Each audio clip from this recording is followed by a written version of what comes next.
अनीता बहुत ही संस्कारी लड़की थी और वह शुरू से ही अन्नपूर्णा माता की भगत थी। जब वह बड़ी हुई तो ससुराल जाने के बाद भी वह अन्नपूर्णा माता को मानती थी और पूजा करती थी। सुबह उठते ही सबसे पहले अन्नपूर्णा माता की पूजा करके उसके बाद वह चाय बनाया करती, फिर अपने सास ससुर और अपने पति को चाय देती, फिर वह खुद चाय पीती थी। ऐसे करते करते थोड़ा समय बीतने के बाद उसके पति का देहांत हो गया। लेकिन वह अन्नपूर्णा माता की पूजा करती रहती थी और उसका पति अपने माँ बाप का इकलौता बेटा था। इसी कारण से उनके घर में और कोई कमाने वाला भी नहीं बचा था, वही था और वही भगवान को प्यारा हो गया।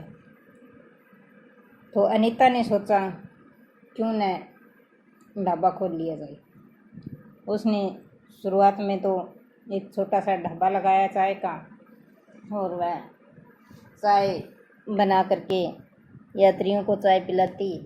बस स्टैंड के पास ढाबा लगाकर यात्रियों को चाय पिलाती और अपना गुजारा करती।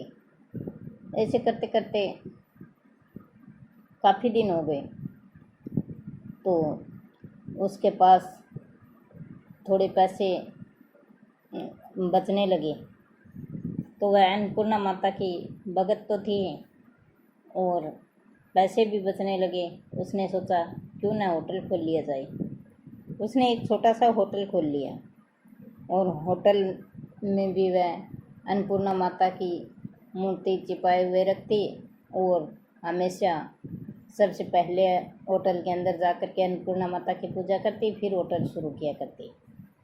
और होटल भी अच्छा चलने लगा। सभी ग्राहक उसके हाथ के खाना पसंद करते थे।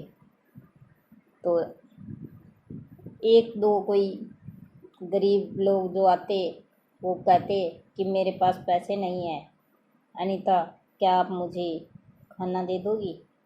तो वो कहती कोई बात नहीं, आज के बाद आप यहीं आकर के खाना खा लेना। अगर आपके पास पैसा नहीं है तो कोई बात नहीं, मैं आपसे पैसा नहीं लूँगी। एक दिन एक बूढ़ी औरत आई। उसका बेटा विदेश में नौकरी करता था, लेकिन उसका बेटा अपनी माँ की सेवा नहीं करता था। तो बूढ़ी औरत आकर के कहने लगी, बेटा मेरा बेटा तो विदेश गया है और उसने एक पैसा भी नहीं पहुँचाया मेरे पास। बेटा क्या तुम मुझे खाना दे दोगी? तो वो कहती है ठीक है माँ जी, मैं ही आपका बेटा हूँ, आप मेरे पास आकर के हमेशा खाना खा सकती हो। तभी उसकी सास सुधा थी। उसे ऐसे लगता था कि पूरे गांव वाले लोग हैं, ये बहुत ही लुटेरे हैं, झूठे हैं और तेरी बहू को लूट रहे हैं। तो वह अपनी बहू को समझाती है, बेटा ऐसे लोगों को फ्री में खाना मत दिया करो, तुम तो भोली हो और तुम फ्री में खाना खिला देती हो। तभी वो कहती है, माता जी अन्नपूर्णा माता की मदद से ही तो हमें सब कुछ मिला है और हो सकता है मैं भूखे लोगों का पेट भरूं तो अन्नपूर्णा माता हमें हमेशा देती रहे। तभी ऐसे करते करते वह काफ़ी लोगों को फ्री में खाना खिलाने लग गई। तभी एक दिन नारद जी आकर के और अन्नपूर्णा माता से कहते हैं कि माता जी ये अनीता आपकी सच्ची भक्त है और उसकी आप रक्षा क्यों नहीं करती?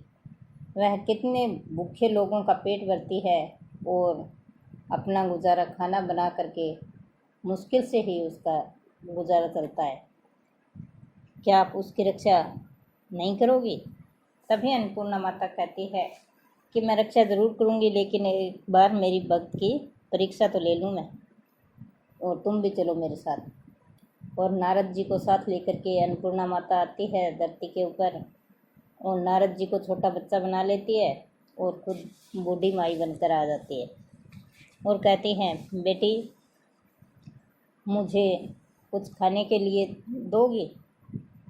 लेकिन उससे पहले जब अन्नपूर्णा माता आती है उससे पहले आंधी आ जाती है और उसका कुछ सामान उड़ कर दूर चला जाता है और कुछ सामान में मिट्टी मिल जाती है तो वह बहुत ही परेशान हो जाती है और उसके होटल की छत भी टूट जाती है और ज़ोर से बारिश हो रही है।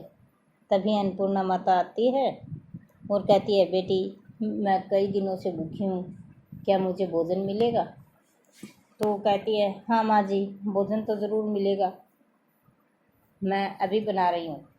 ऐसे करके वह अपने साड़ी के पल्लू से चूल्हे को ढक करके और वह अन्नपूर्णा माता के लिए बूढ़ी माई सोच करके, गरीब सोच करके वह भोजन बनाती है। उसकी सासू माँ कहती है, अरे तू कैसे बनाएगी, कितनी ज़ोर से बारिश हो रही है।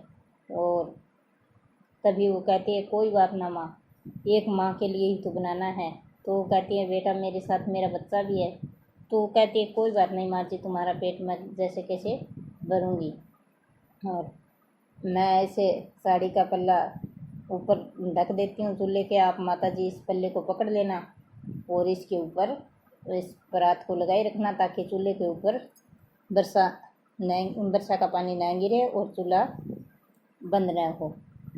तो अन्नपूर्णा माता उस साड़ी के पल्लू के ऊपर परात भी पकड़े हुए खड़ी रहती है और वह खाना बना करके दोनों माँ बेटे को दे देती है।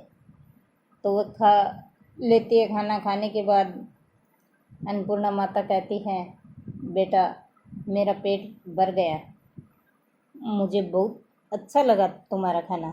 तो कहती है, माँ जी अगर आज के बाद भी तुम्हें खाना चाहिए तो मेरे पास आ जाना, कई दिनों तक भूखे मत रहना, और मैं गरीबों की सेवा करती हूँ। तभी माँ जी कहती है, बेटा बहुत अच्छा, गरीबों की सेवा करने के लिए ही तो तूने जन्म लिया है धरती पर, और इसी कारण से तुम मेरी भक्त हो। ऐसे करके और अन्नपूर्णा माता हंस कर और अपने असली रूप में आ जाती है, अपना असली रूप धारण कर लेती है। असली रूप देख करके और अनीता और सुधा दोनों अन्नपूर्णा माता के चरण पकड़ लेती है और कहती है, माता हम धन्य हो गए आपके दर्शन करके। तभी अन्नपूर्णा माता कहती है, बेटी तेरे जैसे भक्त पा करके मैं भी धन्य हो जाती हूँ, और तुम ऐसे ही गरीबों की सेवा करते रहना, तुम्हारा चूल्हा कभी भी बंद नहीं होगा, बारिश में भी जलता रहेगा और आंधी में भी जलता रहेगा। ऐसे बोल करके अन्नपूर्णा माता अंतर्ध्यान हो जाती है और अनीता का चूल्हा बगैर गैस और बगैर लकड़ी भी जलता रहता है और सभी लोग आकर के वहाँ खाना खाते हैं और दूर दूर से लोग बगैर गैस और बगैर लकड़ी जलते हुए चूल्हे को देखने के लिए आते हैं और वहाँ भोजन भी करते हैं और ग्राहक ज़्यादा बढ़ जाते हैं। और ऐसे करके और अनीता काफ़ी धन वाली हो जाती है और काफ़ी लोगों की सेवा करती है, गरीबों की। तो सासू माँ से कहती है, माँ अब तो आप नहीं रोकोगे ना मुझे फ्री में खाना खिलाने के लिए? तो सासू माँ कहती है, नहीं बेटी, अन्नपूर्णा माता ने हमें बहुत सारा जो दिया है, तो अब हम तो सभी की सेवा करेंगे। और ऐसा करके और वो सेवा ही करती रहती है और अन्नपूर्णा में ध्यान रखती है। और अगर मेरी कहानी आपको पसंद आई है तो लाइक शेयर सब्सक्राइब ज़रूर करें और बेल आइकन दबाएं। धन्यवाद मेरी पूरी कहानी सुनने पर।